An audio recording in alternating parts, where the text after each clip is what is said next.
All right, we're going to cross live to Washington, D.C., where U.S. Treasury Secretary Janet Yellen is giving remarks on the key challenges facing the global economy. Let's take a listen.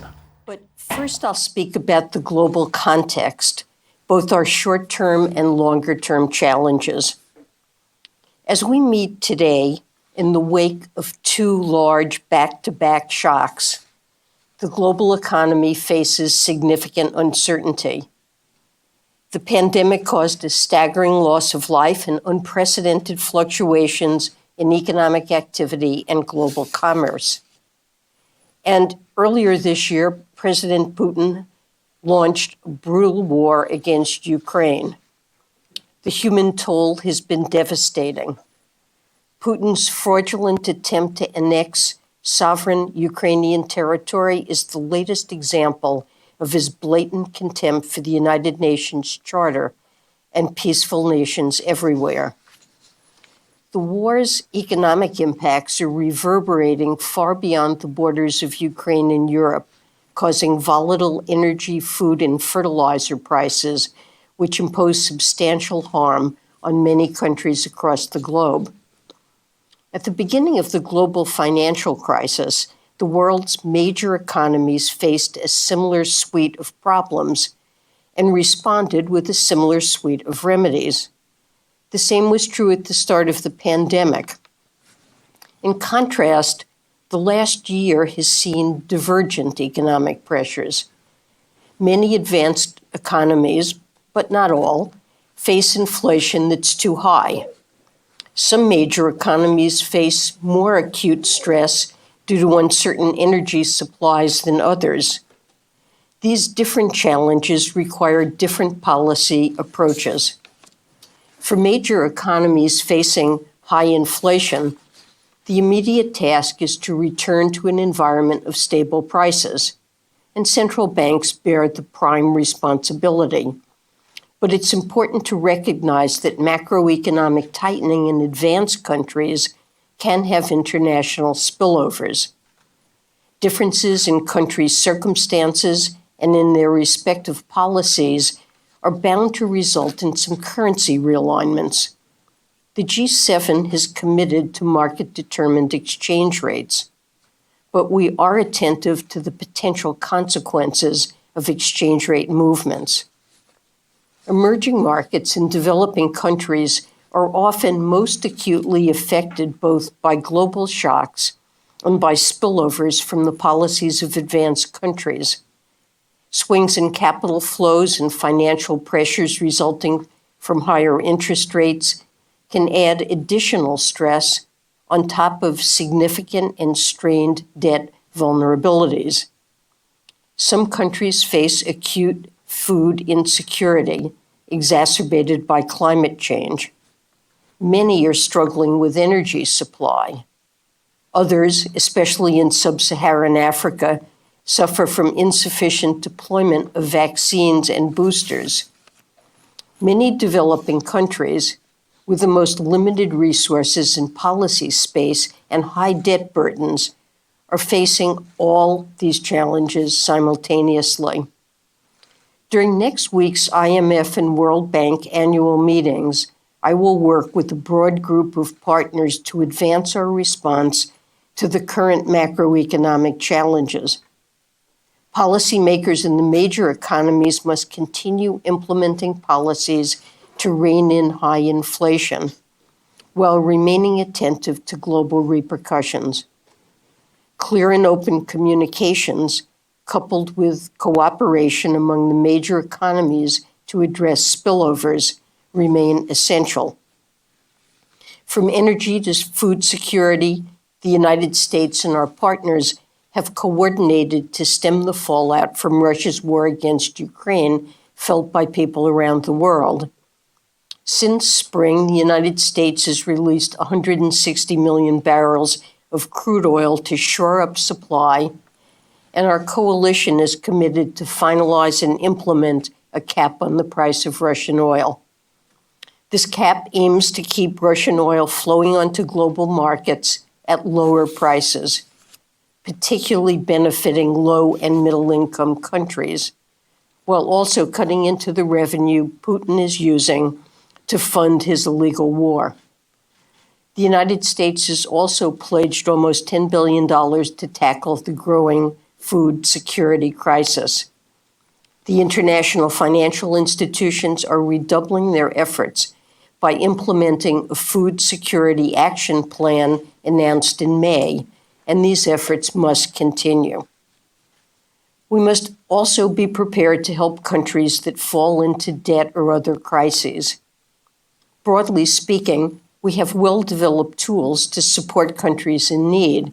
For example, the IMF and the Multilateral development banks have resources to support and advise countries as they calibrate their macroeconomic policies. Some countries will need considerable debt relief. Even before Russia's invasion of Ukraine, more than half of all low-income countries were at high risk of or already in debt distress. It will be crucial for all the world's major bilateral creditors to meaningfully participate in debt relief so that lower and middle income countries can regain their footing after these years of extreme stress. And this is particularly true for China. To date, China has delayed providing debt treatments to borrowers in debt distress, or has provided treatments that fall short of restoring the borrower's debt sustainability. We need to redouble our efforts to resolve ongoing cases like Zambia and Sri Lanka, and be prepared to work together on future cases. The immediate issues I've highlighted call for urgent action. At the same time, we must not lose sight of the big picture, longer-run challenges, particularly in developing countries.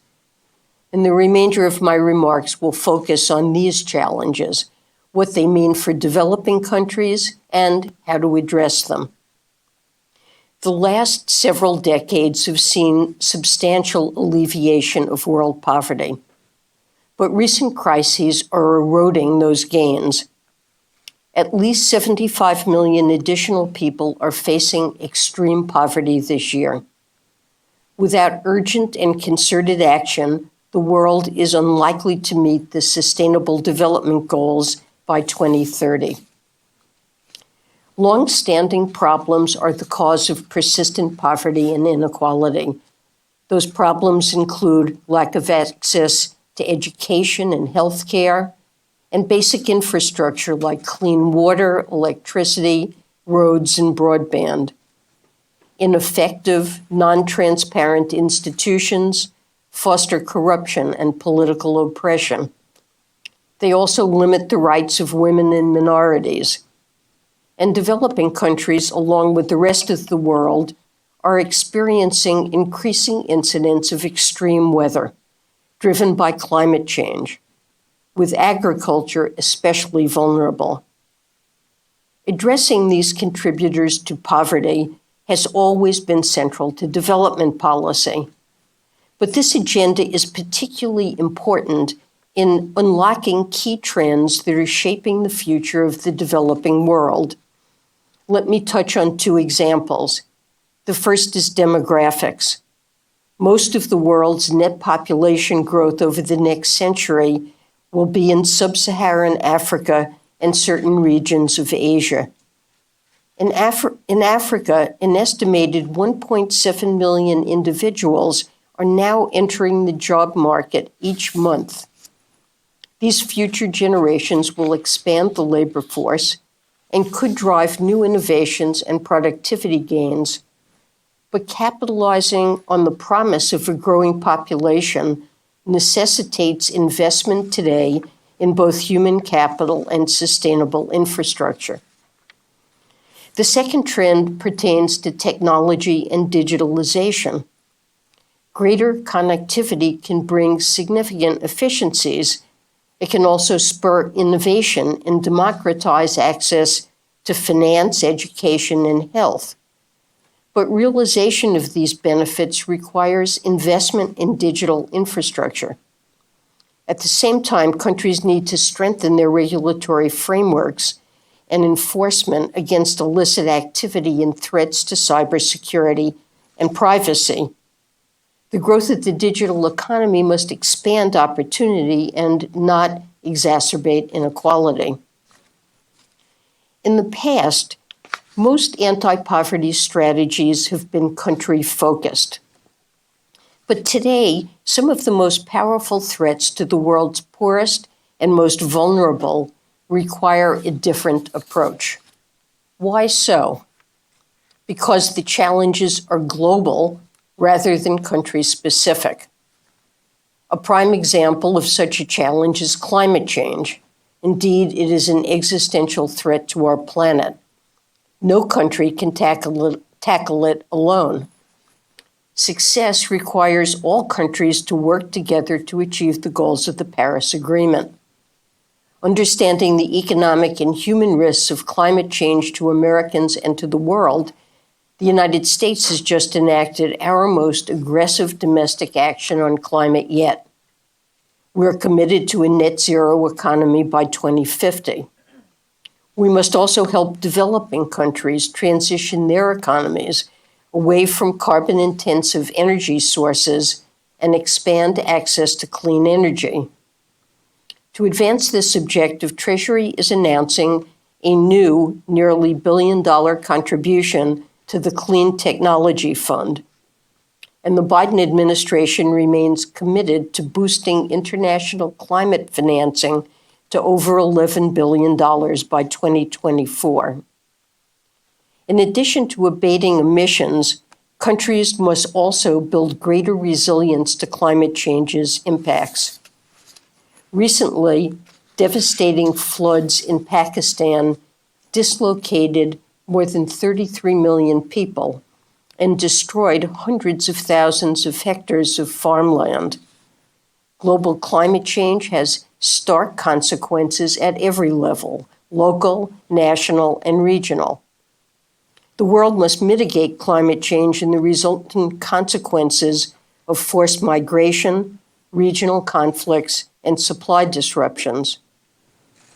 Pandemics are another key global challenge. As the COVID pandemic has demonstrated, pathogens do not respect borders. If unchecked, pandemics can bring the global economy to a standstill. Uneven access to vaccines and medicines, along with underinvestment in public awareness and public health infrastructure, can cause outbreaks of new variants that disrupt the entire world. We must build on the work we have already done, which includes the new Financial Intermediary Fund for Pandemic Prevention, Preparedness, and Response, housed at the World Bank. And we must accelerate our work to help countries build robust public health infrastructure. And of course, local fragility, conflicts, and violence can spill over to neighboring regions.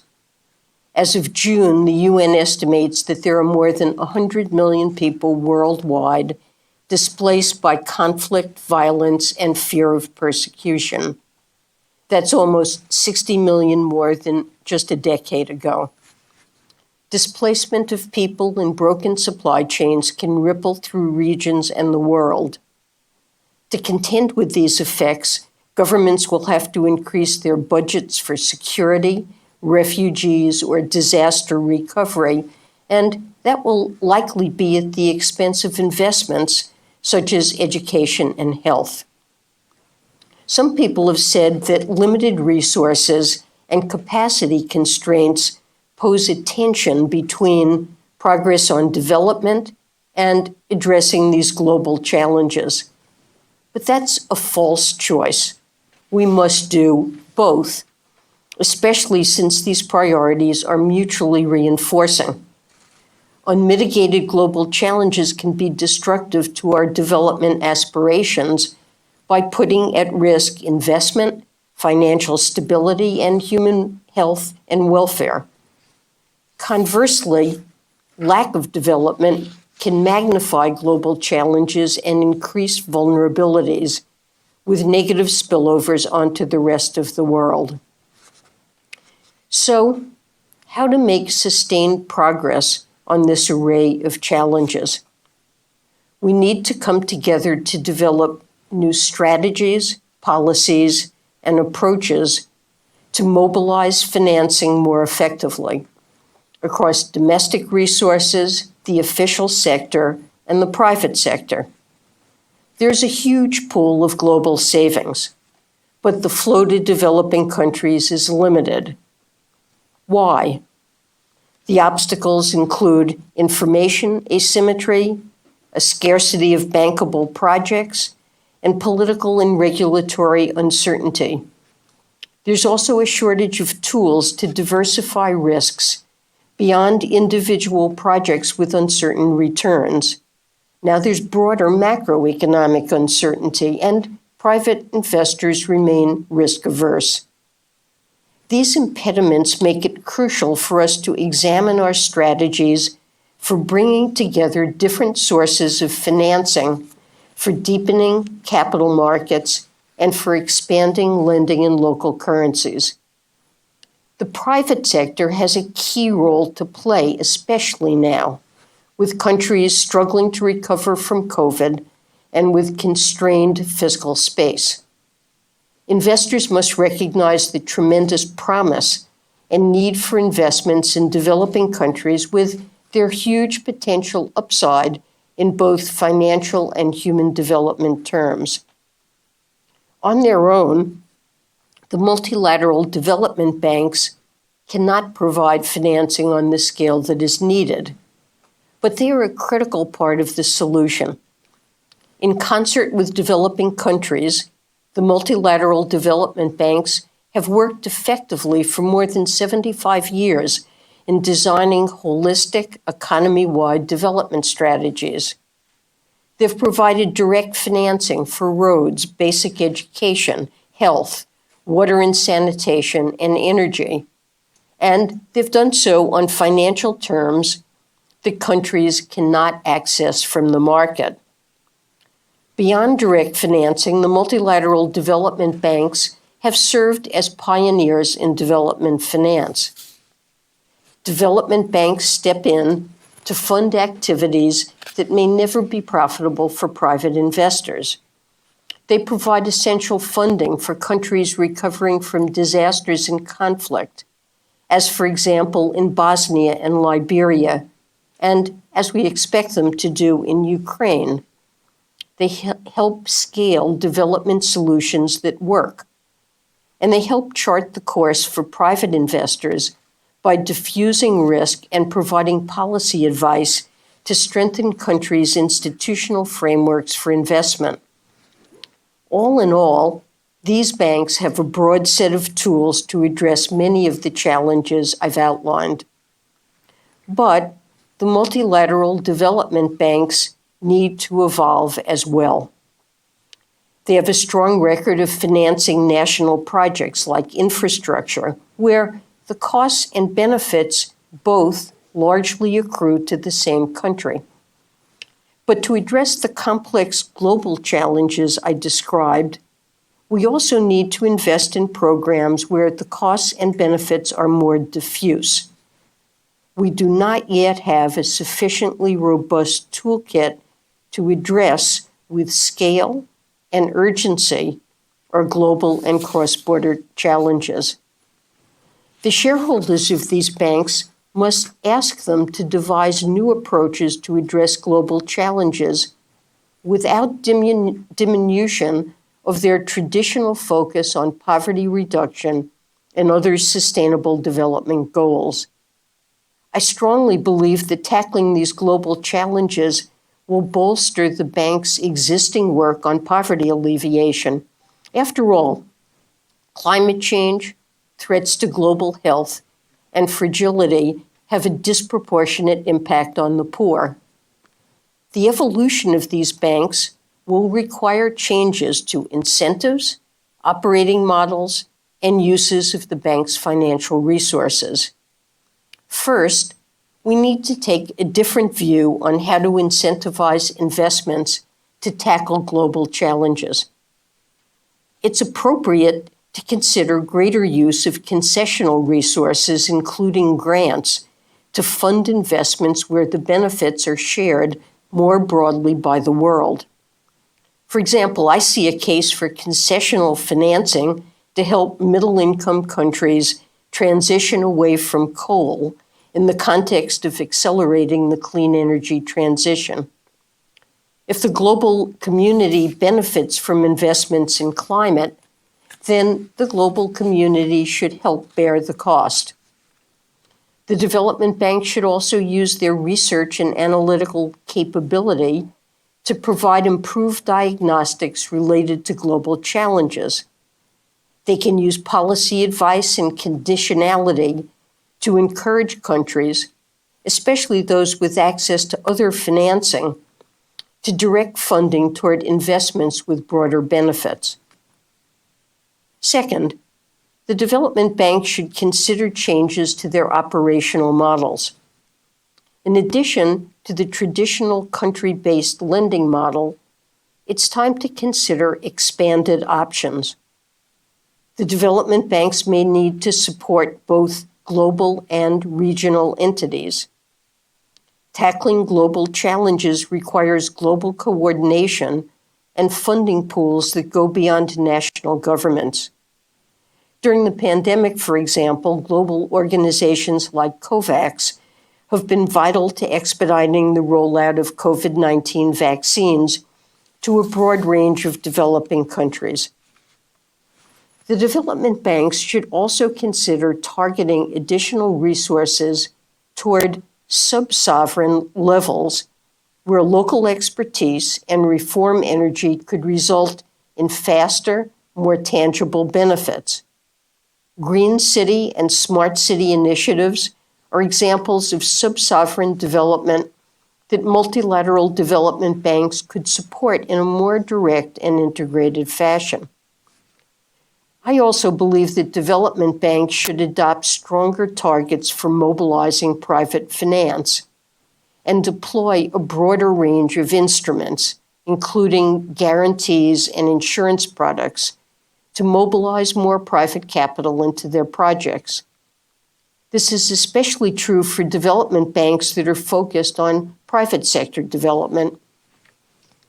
Third, given the scale of the challenges, the development banks must continue to explore financial innovations to responsibly stretch their existing balance sheets. The resources available to these banks are scarce and must be used most effectively. The goal is to deliver extra financing without substituting resources away from other priorities or compromising development impact. The G20's recent independent review of capital adequacy of the development banks offers a number of interesting ideas. One possibility involves freeing up capital for new lending through increased securitization of private sector projects or portfolios. Other potential ideas include expanding sources of equity and adjustments to financial management. We must, though, be clear-eyed about how much more lending can be leveraged from current balance sheets. Prudent financial management and financial sustainability are important for these institutions to deliver, not only today, but into the long term.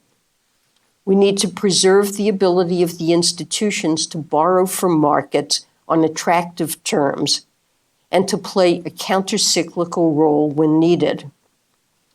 Since the establishment of the World Bank in the aftermath of World War II, the multilateral development bank system has continuously evolved in line with the new challenges we've faced over time. We've seen the development of new specialized institutions, like the International Development Association, to provide concessional finance to the poorest countries. The European Bank for Reconstruction and Development was created to nurture a nascent private sector in transition economies in Eastern Europe. The development banks have also incorporated work on new sectors and issues such as on human capital, post-conflict reconstruction, good governance and anti-corruption, and climate change mitigation and adaptation. Some of the ideas I mentioned today will be easier to implement, and some will be harder. All of them will require political leadership. Progress may be incremental and nonlinear, and results may take years to become fully evident, but we must start now. Of course, global challenges like climate change will not be solved by the development banks alone, no matter how successful these reforms may be. The scale of the problem is too big. Individual countries will need to make changes, including important policy reforms.